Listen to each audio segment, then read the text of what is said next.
Hope everybody's doing well. It's now 10:30. I'm gonna call this meeting to order.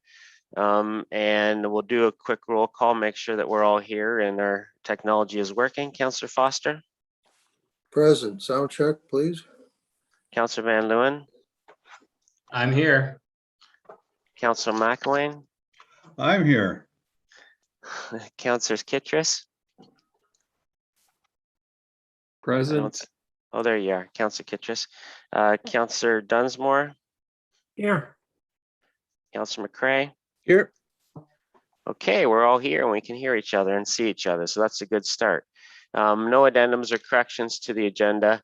Any disclosure of pecuniary interest under the Municipal Conflict of Interest Act? Okay. Moving on to the first item on our agenda here. It's a bylaw to appoint a deputy clerk for the purpose and duration of the CEO recruitment process.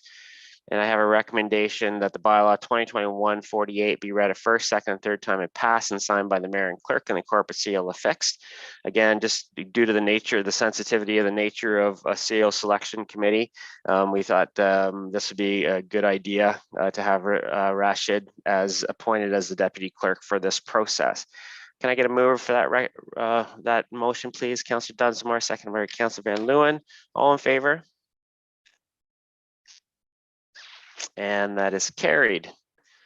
Thank you very much. I have a motion to go into a closed session. I'm going to read the motion, get a mover and seconder. Then I'd like to explain why we're going into close for a second. So I have a recommendation that the Council of the Township of Centre Wellington convene in closed session in accordance with Section 239 2B of the Municipal Act 2001 as amended to consider a personal matter about an identifiable individual. Can I get a mover and a seconder for that first, please? Councillor Foster, seconded by Councillor McElwain. And I just wanted to explain a little bit why we're going into closed, because going into close is only legally permitted according to Section 239 of the Municipal Act. There's only 14 specific exemptions to going to the open meeting rule. So one of those is to go into a closed meeting about personal matters about an identifiable individual, including a municipal or local board employee. So typically, councillor feedback about a CEO job description is not a reason to go into a closed session. So our clerk has confirmed that generic feedback about the job description is not a reason to go into closed.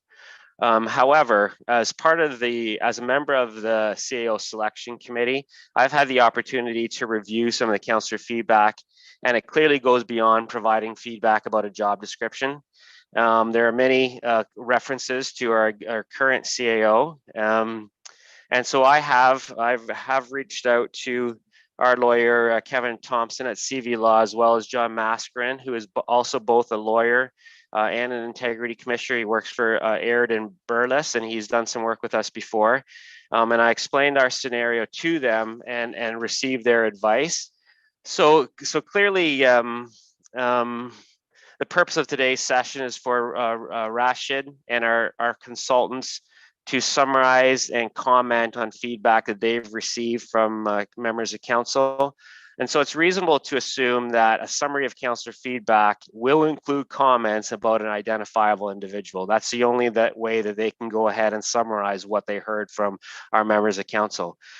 So John Mascarin was able to provide me with some information, and included in the information was a 2008 court case entitled Ontario Ministry of Correctional Services versus Goodis, where a judge ruled that personal information also includes information that, if publicly disclosed, would give rise to a reasonable expectation that the person to whom the information related to could be identified. So this is precisely the situation that we're in right now.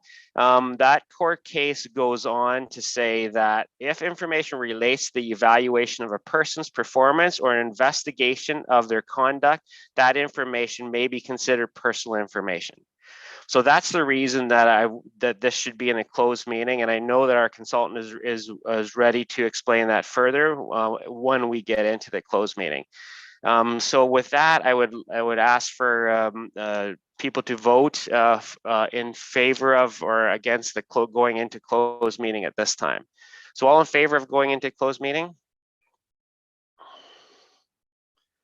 Okay, and that is carried. And we're going to go into close, so I need to break for a minute and we have to turn the recording off. So I'll leave us about 3 or 4 minutes to make sure that all the technology and the live streaming is off, and then we'll reconvene in closed meeting. Stay tuned.